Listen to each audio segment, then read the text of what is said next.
Fis-stqarrija l-Partit Laburista qal li Simon Busuttil qed ikompli jħawwat meta reġa' żball l-oħxon li jkompli jixed biss dilettantiżmu ekonomiku.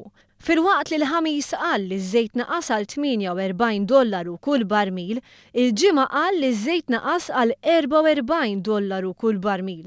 Dan ifisser li skont l-Oppożizzjoni il-prezz taż-żejt naqas bi 8.3% f'temp ta' ġurnata. Ir-realtà iżdejja mod ieħor għax fil-fatt il-prezz taż-żejt il-ġimgħa żdied għal $49.65 jew żieda ta' 1.1%. Il-Partit Nazzjonalista ħawwat il-prezz taż-żejt li juża il-ħamis, il-Brent Crude, ma' tip ieħor ta' żejt il-West Texas Intermediate li jintuża minn swieq Amerikani u mhuwiex il-prezz taż-żejt fis-suq Ewropew. Dan l-aħħar żball tal-Partit Nazzjonalista jingħaqad mal-istqarrijiet żbaljati tiegħu fl-aħħar jiem.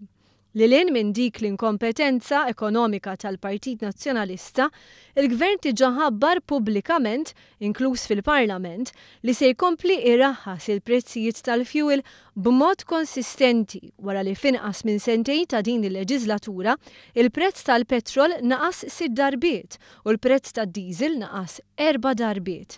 L-istqarrija temm tgħid li jkun tajjeb jekk is-Sibt quddiem l-imsieħba soċjali, il-kap tal-Oppożizzjoni jispjega għaliex il-Partit Nazzjonalista kien olla l-kontijiet u l-prezzijiet tal-fuel b'20% meta fil-leġislatura li għaddiet il-prezz internazzjonali taż-żejt kien naqas b'51%.